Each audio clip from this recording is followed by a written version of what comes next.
a mix of some of our very best Halloween-themed stories, all of which on this occasion are narrated by me, with a subtle backdrop of stormy weather. To accompany our stories, I invite you to cozy up in your bed and enjoy the warmth, comfort, and safety of the place you're in. Make sure you're as comfortable as can be, and allow any thoughts of the day to drift away. It's time to rest, and our collection of stories will accompany you for several hours tonight. So without further ado, let's begin. To utter the words "once upon a time" is to foreshadow a story of magic. When we hear that familiar phrase, we know there will be heroic and brave characters, or that we're about to discover an enchanted castle resting under a spell, but beyond the royal matches and courageous quests of those well-known tales. Once upon a time, there was an even deeper magic. It thrived quietly unobserved in the wild places beyond the castle walls. There was free to do its work, out of the sight of normal people. Some of the unsung heroes in the world of Once Upon a Time were familiarly known as witches, and it's no secret they didn't have a very good reputation.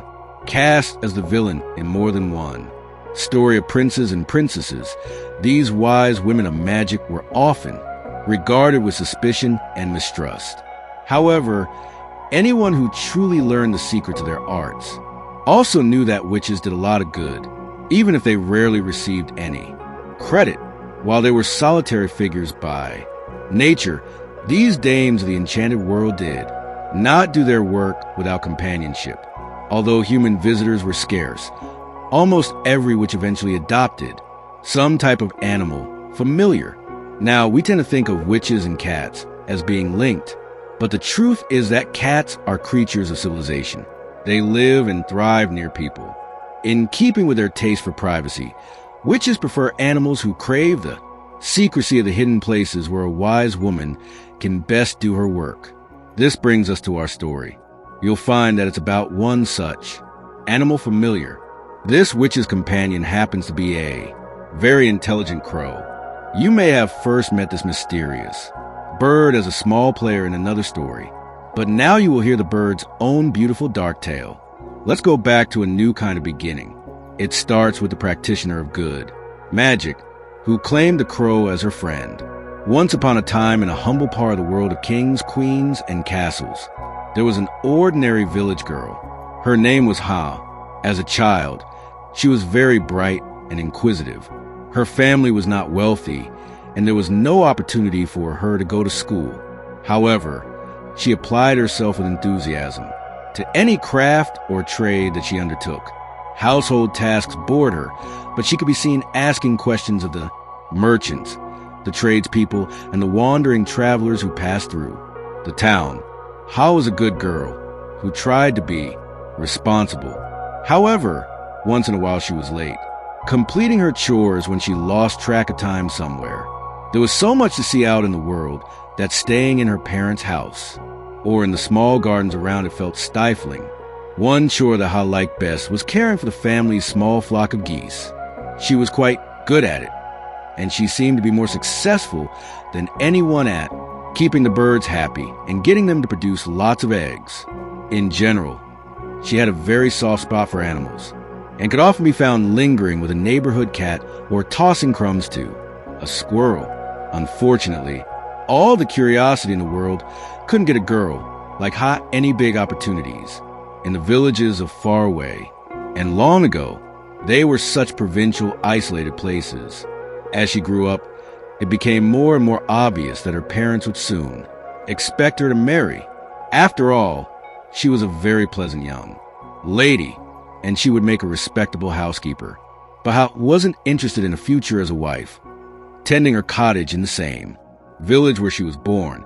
She had a growing curiosity about the world, and she dreamed of setting off on a dusty road out of town and seeing what lay beyond. Alas, she couldn't imagine how to do that. Everyone she had ever known lived right where they'd been born. Who among them could tell her how to see the world? It happened that one day a kindly old woman came to town. She was selling medicinal herbs in the market out of a small push cart. As she always did, Ha lingered inquisitively around the woman, asking about the benefits of one mixture after another. The lady was very obliging, explaining them all. With each herb or remedy explained, Ha's excitement grew. How marvelous, she thought, to so deeply understand the workings of these gifts from nature. Wistfully, she reflected that she would like to learn this important art. Later, as she was tending to her geese, Ha saw the same old woman walking away from town and taking the small path into the forest. All at once, she was seized with a desire to follow her and perhaps beg the lady to teach her. Ha knew that her parents would be fine without her help around the house. She would have been getting married and leaving soon anyway. Why settle for a future as a wife when she could be a botanist and a healer? With the impulsiveness of youth, she decided to follow on the heels of the mysterious old woman. As night fell and her parents went early to bed, Ha quickly packed a little bit of food and a change of clothing in a cloth bag and slipped out the door. Taking a lantern from the front step, she hurried off in the direction of the forest path. She felt sure that with her youthful speed, she could catch up with the woman on the trail through the woods. Ha walked boldly into the embrace of the forest, the lantern casting a glow to light her way. She'd been down this path many times before and had played in the woods as a child, but it was not very long before she'd traveled further than she had ever done before. With the leaves rustling in the darkness and the moon casting an eerie light through the lead tree branches, she began to doubt herself a little bit. She pushed down her worries. At this point, she told herself, she must surely be catching up. Such an elderly woman could not go very fast, she reasoned. She was sure that if she kept up her pace, she would come upon the stranger. Fairly soon, Hester imagined stumbling upon the lady. Any minute, perhaps curled up by the smoldering ashes of a cozy campfire. The path became faint, and eventually Hester's lantern burned out. Having come too far to turn back, the girl bravely put one foot in front of the other, using the silvery moonlight and her sense of touch to guess where the cleared path continued. She was now deep in the forest. As the shadows danced around her, playing tricks on her mind, she began to truly regret this adventure. But there was no good place to stop now. Ha pushed onward, and eventually she was rewarded by the lifting of the darkness when the gray light of dawn finally relieved the gloom around her, just when Ha felt she couldn't walk. Another step, she heard a woman singing. It was a happy little tune, and the exhausted girl could tell that it was coming from somewhere nearby. Just around the bend, the trail widened ahead of her, and following it, Ha stepped into a clearing in the center. A snug little white cottage sat nestled under a shingled roof. Chickens pecked away around the garden. There was a wooden rack standing off to the side on which bunches of herbs were hung, drying. Smoke curled from the chimney of the house, suggesting a welcoming fire was ablaze in the half.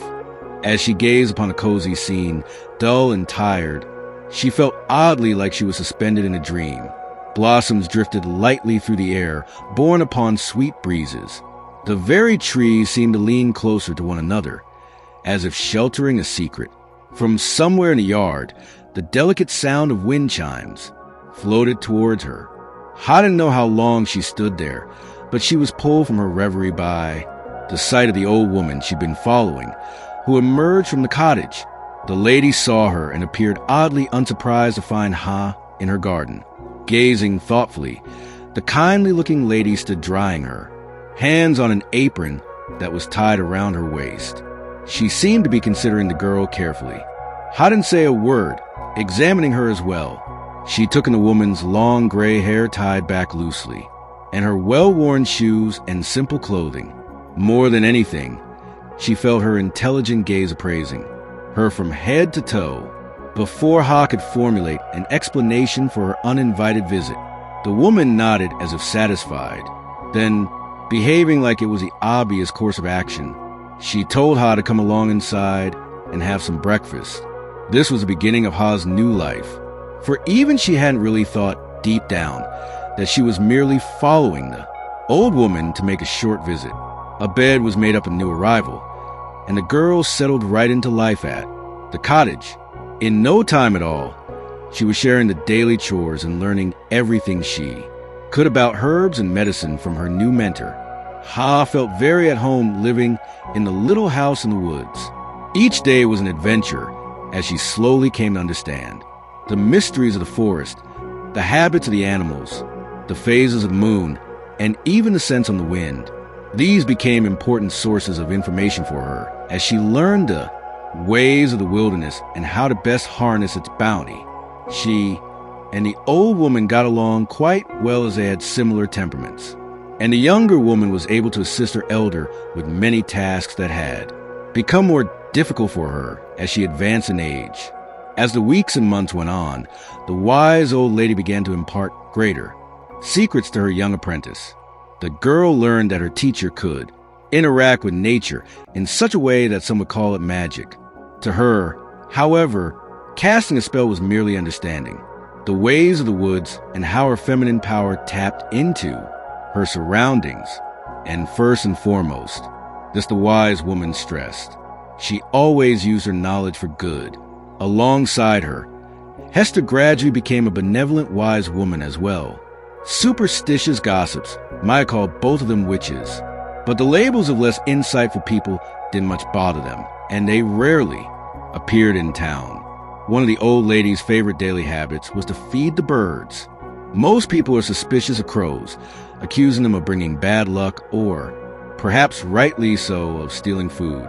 The good witch in the forest, however, was on excellent terms with an entire flock of these intelligent creatures. Each morning, she would scatter some stale bread for them, inviting them to linger in the garden. In return, they brought her small gifts of appreciation, shiny things, colorful things. Sometimes, Esther could swear they brought her secrets that they whispered to her as she walked among them. More than once, her mentor had stood amid the crows with one bird resting on her shoulder and nodded as if she were having a conversation. A single crow in particular separated from its flock and stayed around the cottage all the time. Many people don't realize how sensitive these birds are, but Ha came to understand how satisfying its companionship could be. Listening, helping, or just sitting and observing, the friendly bird seemed to be a part of almost everything the wise women did. There at the little house in the woods, there was a special bond between the majestic dark bird and the good witch. The seasons continued in their unending cycle, and one year blended into another. Then one day, the witch told Ha that the time had come when she would leave the cottage in the woods and journey to live with her sisters. She was leaving the cottage to Ha to carry on her work. The younger woman was nervous about the idea of losing her mentor.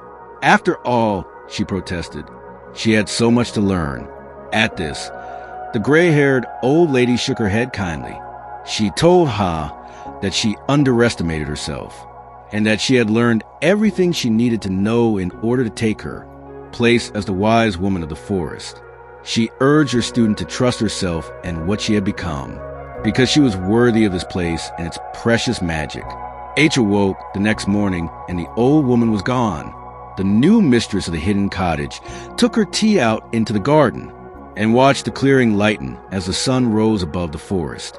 While she stood there, she grappled with the idea that she was now the woman who lived in this cottage, that she was the witch of the woods. In this way, she watched the daylight brighten the land around her. All of a sudden, she was distracted from her thoughts to see the old black crew, which had landed on a nearby branch, cocking its head to the side. It regarded her. Their eyes met, and somehow she knew that this was the last time the old crow would be there. Just as her mentor had retired to the comfort of family, the crow would do the same. She scattered half of her breakfast to the faithful bird, and the crow took it daintily. Then, with a flurry of its raven-colored wings, it was gone. But if Ha feared being alone, she need not have worried.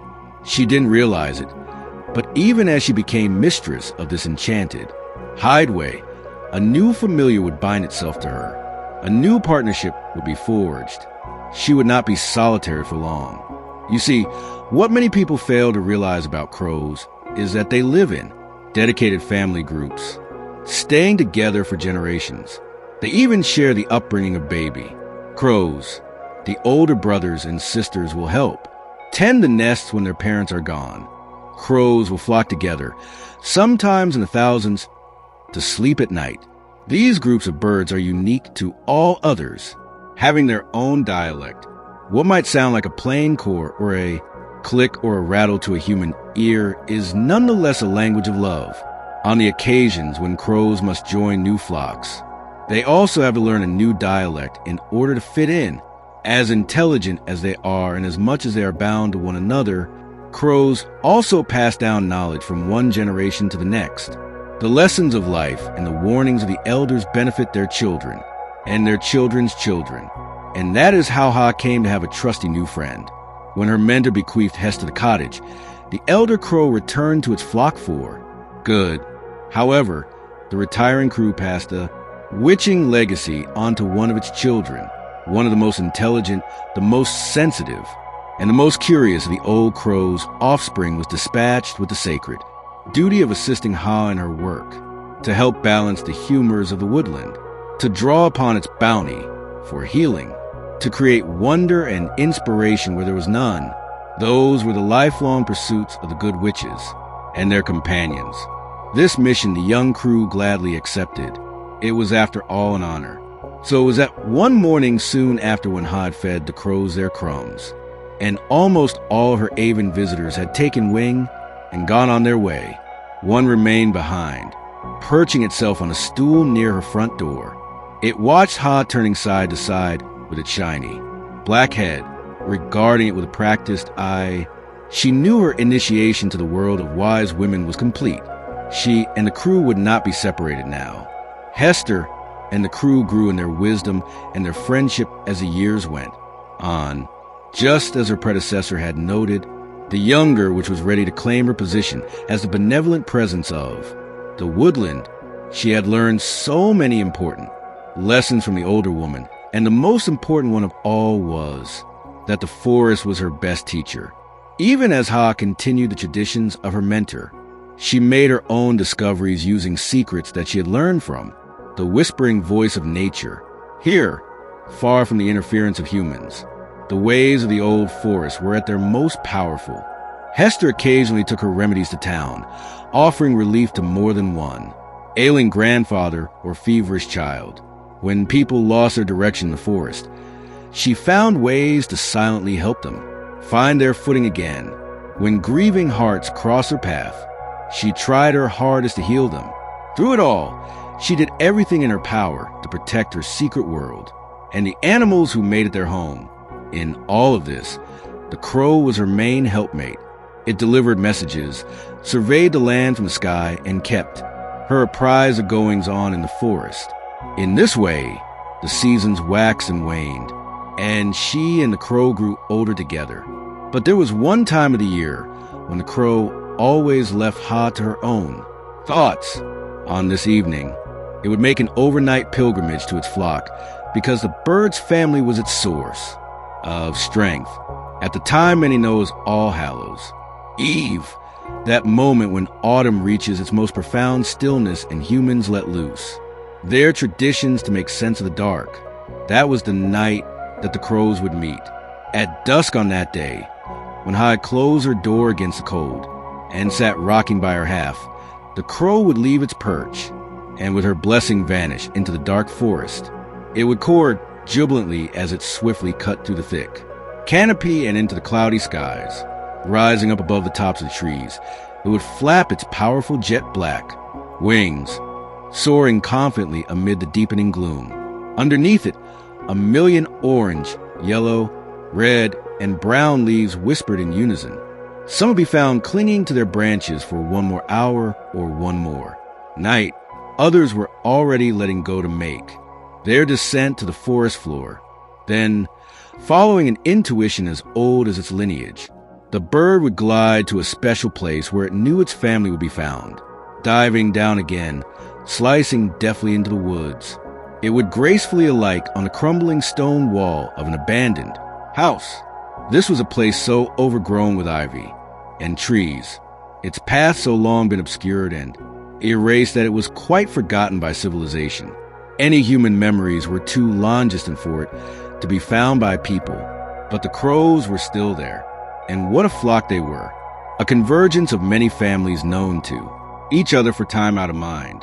A group cemented by the great-grandparent of the birds who now gathered in this spot.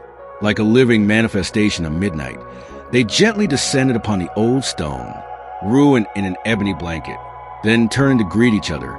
These crows of long acquaintance would begin exchanging their latest news. One elder of the flock might relate how she had soared high above the treetops for many miles, observing the little villages, each separated from the other, like an island in a sea of trees. She would marvel at the knowledge that these people could live their entire lives within their little towns in just this manner. Humans were so limited in their scope, she might say woefully. A younger, more daring crow would tell its brothers and sisters about the summer journey it had made to reach the edge of the forest and see the ocean. When the land-dwelling bird got there, he would have seen a vast stretch of glittering blue water and encountered many large white gulls. The gathered flock would chatter and exclaim at this wondrous story of faraway places. One very humorous member of the flock would probably tell a story of how he and some friends had alarmed people upon the road by throwing down nuts to crack upon the path at their feet. Then while the people were gathering their wits, the crows might have banded together to snatch bread from their wagons. This story of foolish behavior would of course elicit mild disapproval from the older generation of birds who were listening in. One memorable year, Esther's crows shared the most amazing story of all. In service to its mistress, the faithful bird had tried to help a group of royal princes who had accidentally become enchanted and turned into swans. Unable to reverse the spell, Esther had asked her familiar to show their sister a method to break the enchantment. Alas, the crow related, the task she had taken on was to be a long one. The bird would have to keep watch over her for some time. In the years following, the crew would tell them how the story had ended with triumph and love. At this type of story, there was much expression of admiration among the gathered families. The role of a witch's familiar was a sacred and important one. The valiant efforts of one member of the family brought status to all the rest. When all the year's stories had been told and the greetings fully exchanged, the group always took flight together.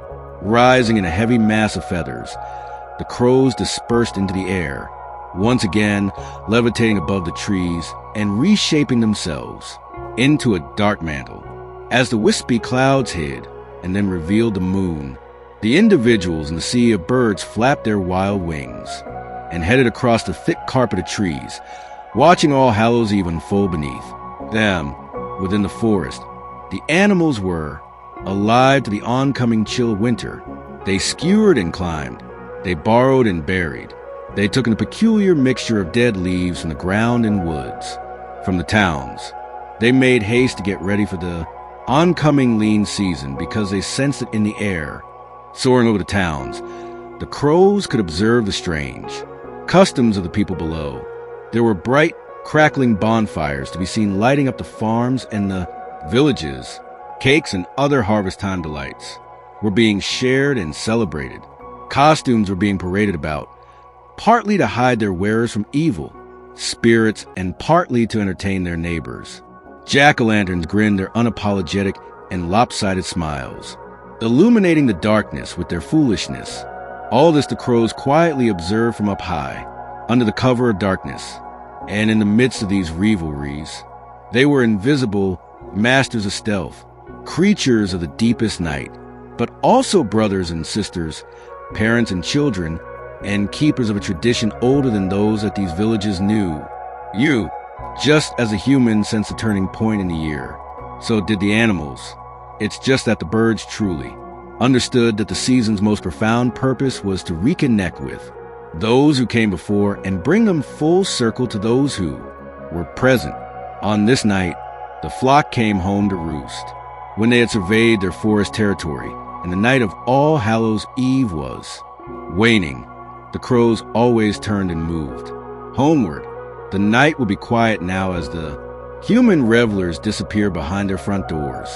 The towns extinguish their flames, and the villages return to their warm beds, dreaming of tricks and treats. In the forest, the nocturnal animals went about their usual tasks, hooting and scurrying, hunting and gathering. Then some years the clouds pulled away, and with dawn imminent the moon appeared briefly at her finest. The luminous glow from the sky might reflect on the waterways below, creating silvery veins that twisted to the sparser areas of the landscape. Looking down upon it, the crows would have a feeling of peace. All was as it should be in the world below. Soon, one small family flock always began to break away at a time, heading off to their own resting place. Eventually, as the reunion dispersed, Ha's crew would smoothly diverge from the remaining birds and glide over the treetops in the direction of her cottage. When the journey ended, the bird would find the garden was still, quiet. The crow would align on the stool near her front door and rest. Dawn would be at the moment when the sun was just beginning to paint the sky. The crow would watch as the heavens filled with all the pastels that heralded the daylight. Blues and grays seamlessly transitioned to yellow, orange, and pink. But with the day, there was a lingering sense of melancholy. The crow always felt that with the departure of night, the most secret places of the wilderness were temporarily lost. The cover of darkness was such a good friend to magic, but Ha did her best work in the sunlight. The crow's most earnest wish was to continue to help her in manifesting the good magic that followed her wherever she went. Until this time next year, the crow would dedicate itself to that task. And now, because these wild places must remain hidden, we will leave Ha and her crow at this point in the story, to live their lives in peace. You must realize, of course, that it's never really at an end. For every enchanted prince or princess, for every distant kingdom, and for every quest, there's another deeper fairy tale underneath. The true current of magic doesn't end with a palace wedding or a broken spell. It is a river that never runs dry, and that tale will go on forever. There was once a young man named Hans who never appeared to be afraid of anything. It was understandable that he had not yet reached an age when he had the wisdom to worry about life's little problems. However, the lack of fear he showed for absolutely any situation seemed to verge on foolishness. That little shiver that a normal person would experience, the nerves that make someone pause before doing something new, or the feeling of alertness one would have from hearing a strange noise. These were experiences Hans had never had.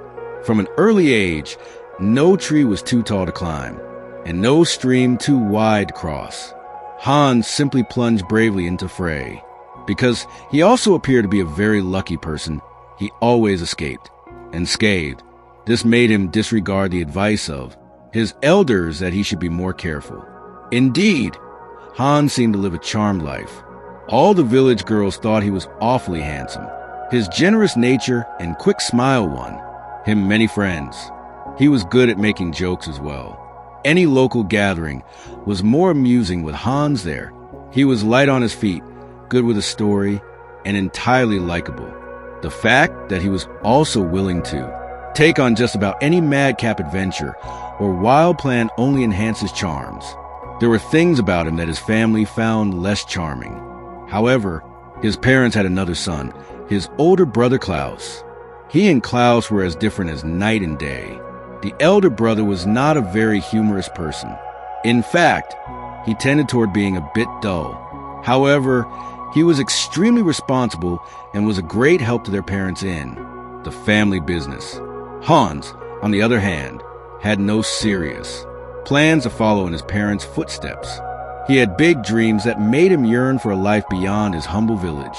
Although he would obediently sit down to complete tasks his parents set for him, he would usually be found thumbing through a favorite book or staring into space a short time later. His parents were concerned that without a useful trade and a reputation for reliability, he would not be successful in life. But as usual, Hans was afraid of nothing. That included experiencing any bad future effects from his unruly ways. When his mother implored him to apply himself more, he patted her kindly on the shoulder, and told her not to worry. Hans assured her he would be ready to face any problems that came his way. He was absolutely not afraid. It just so happened that one windy autumn, a stranger passed through town. He was a mysterious-looking older man who traveled with a bundle of books, pen, and paper. The visitor got a room at the local inn, for there was only one tavern in the small hamlet. Of course, half the town showed up in the pub that night, hoping he would come down from his room for supper. A visitor was a somewhat rare occurrence. To get a look at him would be exciting, but the idea that he brought news was even more enticing. Small villages tended to be somewhat isolated. In those times, the assembled company were not disappointed, as the man did eventually emerge from his room. He was quite amiable, as it turned out. He sat himself down at one of the rough wooden tables, ordered some stew and a tankard of ale, and was quickly drawn into conversation by some eager local boys. Hans was, of course, among them. Klaus was there too, but he hung back in the shadows listening. The stranger was a scribe and a storyteller. It turned out this made him the most popular type of guest. As the wild October evening rattled the shutters of the pub, the man began to spin tales of far-off places. Too soon the night grew late, and the number of people in the pub began to dwindle. The stranger, however, announced that he would tell one last story. He said it would be a ghost story, and that anyone with tender sensibilities should go home to their bed. The remaining folk laughed jovially. Not a single one of them would admit to being scared of a tale spun by fire. Light at the pub. 10 minutes later, nearly the entire company in the little tavern were shaking in their boots. The stranger was indeed a master storyteller. He built up a dark story of suspense and thrilled every listener with its spine-tingling conclusion. Well, every listener, that is, except Hans. At the end of the story, he chided the others, saying he couldn't believe they were scared. Smiling broadly, he shrugged and said he was not afraid at all. The scribe puffed slowly on his pipe and regarded Hans with a searching gaze. After a few moments, he said, "Young man, if you are truly this, impervious to fear, I may know of a way that you can achieve greatness." At this, Klaus rolled his eyes, but Hans sat up straight and eager and urged the man to continue. "A couple of days' journey from here, straight through the forest, you will come upon a grand castle," the man said. "There's a king who lives there with his only child. She is a maiden of unsurpassed beauty, but her father has impossibly high standards for any man who would seek to marry her." At this, the other boys in the pub laughed, patting hands on the back. The idea that a simple village boy would somehow meet such high standards did seem ridiculous. Hans asked the man why he would even qualify as a suitor in that case. The man held up his finger, clearly ready to deliver the key piece of information. Then he continued, "The castle is beautiful, but it's also rumored to be haunted. Other hopeful visitors have been known to hear and see things so strange that they depart in haste the very next day. Some, in fact, don't even wait until morning. The king is seeking a man who is brave enough to last 3 entire nights in this enchanted place. He must truly be a person who knows no fear." At this, the remaining company fell silent and thoughtful. Hans and his talent for boldness were famous in the village. In fact, his lack of fear was his defining quality. Perhaps a simple country boy would have a chance if this were the test. As the assembled villagers finally disbanded and wandered home to their warm beds, Hans asked the scribe to draw him a map. The grizzled traveler did just that, indicating to Hans where he would find important landmarks and where he must go in order to make his way to the haunted castle. First, according to man, he must cross a narrow swinging bridge over a chasm. The visitor cautioned that this was a task that scared some people, but he assumed Hans would have no concerns. Then he would eventually find a cave. He must enter the cave and walk through it. Although it was not apparent from the opening, it was a tunnel to a path on the other side. The scribe suggested bringing a torch for this part of the journey, as the tunnel would be completely dark. Lastly, Hans would come upon a massive dead oak tree. If he could find the courage to reach inside, he would discover a handbell. This bell would summon someone to open the castle gates for him. Without ringing the bell, he would not be admitted. Hans listened carefully to all of these important instructions, for he was a very bright boy, even if he rarely exerted himself. The truth was he had always been looking for challenges that would truly interest him. This quest appeared to be the test he had always envisioned for himself. Thanking the kind storyteller, he took the map and carefully rolled it up into his coat. As he exited through the door of the pub, he got a final glimpse of the old traveler puffing away on his pipe by the fire and saw that the man was smiling to himself. The next day, despite his parents' objections, Hans could be seen trudging through the village with a knapsack of belongings over his back. As he made his way to the forest path, he waved cheerfully to his friends and neighbors who appeared at their windows, stood in their doorways, and stopped to look at him on their way to the market. Klaus likewise watched his brother with skepticism as he disappeared into the distance. He had no interest in going on such a wild goose chase as this, he thought. Folding his arms in ill humor, he began his chores for the day. Hans looked over his shoulder at the edge of the village and could just barely see his mother waving at him from their front stoop. Then, turning to face the unknown, he began his journey. It was one of those really fine sunny autumn days.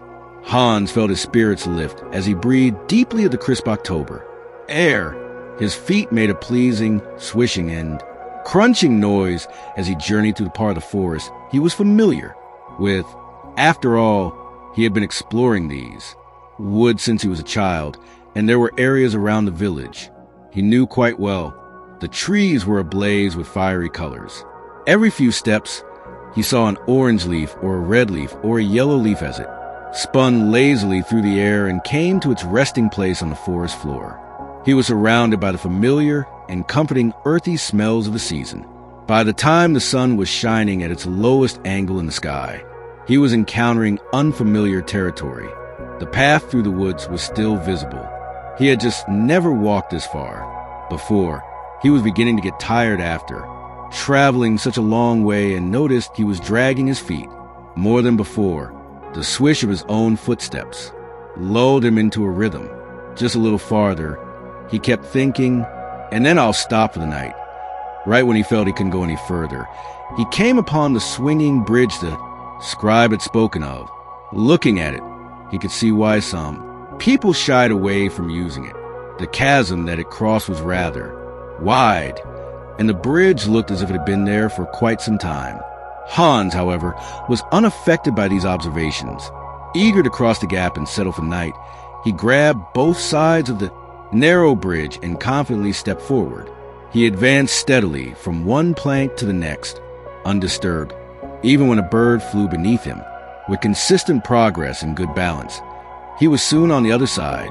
He looked back at the bridge and nodded to himself with satisfaction. Well, he thought that wasn't bad at all. With his victory over the swinging bridge behind him, he took off his knapsack. It felt so much heavier than it had this morning. Then he collected a bit of firewood and built himself a cheerful blaze in a clearing off to the side of the forest path. After enjoying a dinner of bread and cheese, he rolled himself up in his wool blanket and fell into a deep sleep almost instantly. After all, there really wasn't anything in these woods he was afraid of. The next morning, Hans awoke to a coating of frost and brilliant rays of sun reaching through the trees. He unrolled himself from his blanket and rubbed his hands together vigorously, blowing into them to warm his fingers and his nose. His first night in the forest had passed without incident, and he was anxious to be on his way again. Without bothering to light a fire, he simply packed up and went on his way, eating some leftover bread as he walked. He was so confident that there was nothing lying ahead that he couldn't handle. Hans kept all morning without encountering a single person, although he certainly saw many a squirrel or bird along his way. The whole forest seemed engaged in the important task of preparing for winter. As if to make that point, the temperatures slowly dropped throughout The day and the once sunny skies became cloudy and gray. Hans wrapped his blanket around himself as he walked, and the lad began to think fondly of an evening campfire. But he had not yet reached the tunnel the storyteller had spoken of, and he knew it would be best to get through it before stopping for the night. The skies were too overcast for him to see a sunset, but he sensed twilight was approaching. Luckily, just when he was beginning to think he might not get there, he finally reached the mouth of the tunnel. He'd made it just in time to pass through before the day's end. As he fumbled in his backpack for the torch he had brought, he heard a light, whining noise. Looking off to the side, he saw a little brown dog sitting by the mouth of the cave. He couldn't imagine how a dog had ventured way out here all by itself, but the creature was certainly excited to see him. Wagging its tail energetically, it slowly walked in his direction, clearly hoping for a friend. Hans had a soft spot for animals. He leaned down to pet the dog, and it wiggled its hindquarters with delight. Hans thought to himself that he would simply let the dog come with him, but there was a problem. The torch Hans had brought would not light. Although he tried and tried, he was unsuccessful. Peering into the mouth of the tunnel, he shrugged to himself. He would just go through it in the dark.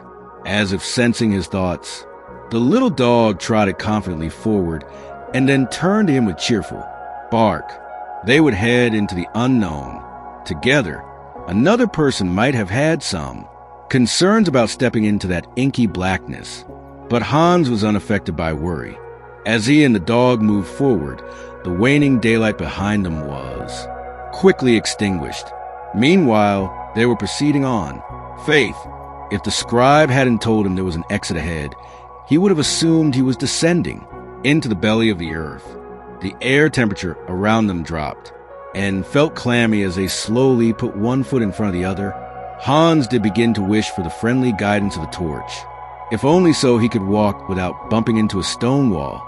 Reaching out with his hands, he could feel the dripping rocks to his right and left. The passage was not wide, if he ever thought of losing his footing. However, the friendly little dog was there for him, walking just in front of Hans. But close by, his trusty new companion didn't allow him to make a mistake. Together the two persisted until they saw a weak light streaming towards them. Then all at once the trial was past, and they had emerged into the forest again. Hans patted the faithful pup on the head and looked around him. The woods had a different feel on this side of the tunnel. The trees were the same, but there was an intangible energy surrounding them. He couldn't put his finger on it, but he felt as if he had emerged in a new place. First and foremost, however, he needed to start a fire. He and his new sidekick were going to need a little light and warmth to get them through this cold night. After sharing the last of his provisions, he and the dog snuggled into the blanket. Together, the temperature was lower even than the night before, and the dead leaves gusted in the breeze, making little whirling spirals around them. But they kept each other comfortable and managed to sleep through the night. Upon waking the next morning, Hans knew that this day must be the last day of his journey, and that it would end with finding the handbell. As he set off, he smiled at the dog, which was striding importantly by his side. His new best friend needed a name. He pondered what it should be. Spot? No. Brownie? No, that was too obvious. As if reading his thoughts, the dog peered up at him, eyes twinkling. His funny whiskered face reminded Hans of a man named Fritz, who frequented the pub at home. He grinned broadly. Fritzy, that was perfect, Fritzy. It was. The dog ran ahead of him, as if glad that the matter had been decided. Unlike the previous mornings, this one was dark and moody. Hans pulled the blanket closer around him as he walked. Looking up at the sky, he thought there might be a storm coming. He quickened his pace, hoping that if he covered enough ground, he and Fritzy wouldn't end up soaked to the skin. Luckily, he would soon find that this was to be a shorter travel day. Before he was expecting to, he came to a place where a massive dead oak was, sitting in the middle of the road. It was a gnarled and towering thing. Looking upward, A&S could see its weighty branches extending to the sky above the younger living trees below. He wondered himself how old it was. Walking around the side, he found the hole the storyteller had told him about. It was a bit above his reach, a jagged opening that disappeared into recesses of the trunk. He would have to climb partway up and then reach his hand above his head and put it in the hole without seeing what was inside. Fritzy sat calmly nearby. Hans put down his knapsack and prepared to find a foothold. There was no time to waste if he wanted to reach the castle before the storm broke. 1, 2, 3. He hoisted himself up high enough and fearlessly inserted his hand into a mysterious gap in the tree trunk. At first he thought there was nothing there, but feeling around a bit, his palm made contact with very cold, very smooth surface, then a wooden handle worn with use. Teetering on his perch, he grabbed the handle and slipped back down the trunk to the ground. Then he turned and brightly displayed a brass handbell to Fritzy. The dog barked in congratulations and wagged its stumpy tail with excitement. It was the final piece of the puzzle. Hans was filled with a sense of purpose. Pulling the blanket back over his shoulders, he told Fritzy to look lively. They had a castle to find. Just a few minutes on, the road parted. The main branch continued straight into the darkening forest. It twisted ahead, leading to places unknown. He spared himself just a moment of curiosity, thinking about those far-off places. But his destination was clearly at the end of the smaller trail to his left, peering around the curve in the path. He could just spy a moldering old stone wall. This had to be the castle. He reasoned. His discovery of the handbell must surely be an indication of that. As the two travelers approached the wall, they instinctively slowed their steps. It wasn't fear Hans was experiencing. Naturally, that emotion was unknown to him. It was more a sense of reverence. It was obvious to both man and little beast that they were entering a very old place, and that the place itself was an important one. Following the path along the ivy-covered wall, they couldn't see inside at all. Hans assumed he would eventually reach an entry, and he was right. After a short time, a massive wrought iron gate appeared. It looked for all the world like it hadn't been opened in years. Of course, Hans thought to himself, that was ridiculous. Even the storyteller had said that many visitors had been coming to the castle to win the princess. Mustering his dignity and trying not to feel silly, he began to loudly ring the handbell. It resonated starkly in the silence of the forest, its vibrating tones rippling through the natural sounds of the autumn woods. Fritzy sat nearby, his ears alive to this unusual music. He was poised for action, but nothing happened. Just as Hans was about to raise the bell and try again, for what else could he do? The voice of an old man came echoing from inside. "Do not ring that bell again," the cranky person called. "Give a fellow a minute, would you?" Hans and Fritzy gaped at each other. Then their attention turned to the inside of the gate. A very small gray-haired man in an old-fashioned manservant uniform appeared. Pulling with all his might, he forced the gate to open just enough so that Tans and Fritzy could squeeze through. Once the two travelers had entered, he stood with ill temper and put out his hand. Hans looked at him with confusion. Impatiently, he said, "Well, give me the instrument then. If I never hear that handbell again, it'll be too soon." Hans hastily proffered the offending item, and the man took it. Then, without a word, the gentleman turned and lurched towards a castle that lay ahead, waving his hand that the visitors should follow. Pans tried not to openly gawk as they made their way through beautiful castle grounds, belying its ancient-looking wall. The interior was well cared for and very welcoming. Although the trees and the gardens were clearly ready for winter, it was obvious how many charming spots there were for quiet conversation, contemplation of a fountain, or a shady nap. This was a treasure place, and it was clear that someone in the castle made sure it stayed that way. The castle itself was no less charming. It was not overly large or ostentatious. However, there were multiple towers and sections that hinted at twisting, corridors and mysterious round rooms. It was easy to see that a person could find a nook in which to sketch pictures, or lose oneself in a book on a rainy afternoon. Hans thought to himself that this castle didn't seem at all haunted or forbidding. Trotting jauntily at his side, Fritzy appeared to share his opinion. When they reached the formidable front doors of the dwelling, the grouchy little man pulled the portal open by tugging with all his might. Hans had an impulse to help him, but he held back. He had a feeling that his assistance would be an insult to the older man, who didn't seem the type to want to boost while doing his job. Once the heavy doors were open wide enough, the man strode wordlessly inside, clearly expecting Hans and Fritzy to follow, then almost causing them to bump into him. He turned abruptly and began to speak at them in a voice that exuded boredom. "I assume you're here to court the Princess Maya. As I'm sure you've heard, no man has yet demonstrated the courage to stay 3 nights here at the castle. Each and every suitor has been sent packing. Here," the man paused and rolled his eyes, "you don't get to meet the king or the princess until you've at least lasted 1 night. It is," and here he paused with a smirk, "a waste of their time." Hans nodded in a way that he hoped looked humble. The servant continued by saying that Hans would be shown to his room and dinner would be brought up for him. If he was still here in the morning, he would be allowed to join the king and the princess for a luncheon.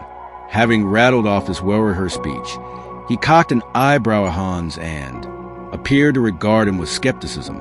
Then, without saying another word, he turned again and began to climb a wide staircase to the 2nd level of the castle. Hans and Fritzy hurried to keep up with him. His heels made echoing sounds as he led them down a long corridor filled with portraits. Finally, when they were almost at the end, he stopped and opened a door to a round room in a turret. Throwing it wide, he motioned to Hans to enter. The younger man stepped obligingly inside, and Fritzy was barely able to scoot in after him. Then in a monotone voice, the man said, "My name is Peter," and Hans had no time to respond. Before the door was firmly shut, the simple village lad looked around him. The tower was quite spacious. In the middle, there was a canopied bed, with curtains that could be drawn around it. Hans knew that this was to protect against the draftiness of old stone buildings. Against one windowless portion of the wall near the door, there was a large wooden wardrobe. The other half of the room boasted multiple windows, giving him a lovely view of the gardens. A writing desk stood under one of the windows. What a nice place to compose a letter, he thought. It was a simple chamber, but the nicest one he'd ever seen. It seemed the tired travelers had reached the castle in the nick of time, even as Hans was setting down his knapsack and gladly taking off his shoes. The cold rain overtook the world outside. Darkness descended upon the gardens. The trees leaned away from the wind, waving their branches against the deepening twilight. A hard pattering hit all the windows at once, and Hans was soon surrounded by the acoustics of the storm as it whipped against the castle. He lit a candle that was sitting on the desk and then lay back on the large soft bed, suddenly feeling very exhausted. Just as he was beginning to doze off, there was a knock on his door. Jumping up, he opened the chamber to find a tray lying on the floor outside. There was no indication of who had put it there, but he gladly took the plate of bread, cheese, and wine inside. Finding himself ravenously hungry, he shared some with the dog and then ate every remaining crumb. Now, with a comfortable warmth in his belly, he felt drowsy and happy. He lay back on the bed once again, pulling the cover over himself. Fritzy jumped up on the mattress too, turning several times before curling up next to him, without even realizing it, and with the torrential downpour intensifying around him, he fell into a deep sleep. Hans must have passed many hours in dreamless slumber, because when he suddenly awoke, the candle had burned down. The rain was still lashing the windows, and it was very dark in the room. At first, he couldn't think what had pulled him from his sleep, but then he heard it. There was a noise in the hallway that sounded like chains being dragged across the floor. He sat upright in bed and held his breath, trying to figure out whether it was right near his room or down the hall. The sound stopped, Fritzy had heard it, too. He was sitting in front of the door, his stubby tail thumping, and he was whining lightly, rising from the bed and walking to the door. Hans threw it open, half expecting to find something right outside, but nothing was there. Sticking his head out, he looked up and down the hall. Torches blazed along the corridor, casting shadows on the stones. But it was silent. Hans closed his door, puzzled, and began to stroll back to his bed. Just then he heard it again. The noise sounded as if a chain was hitting the stone and then being dragged. Hans once again threw the door open, to find nothing there.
you.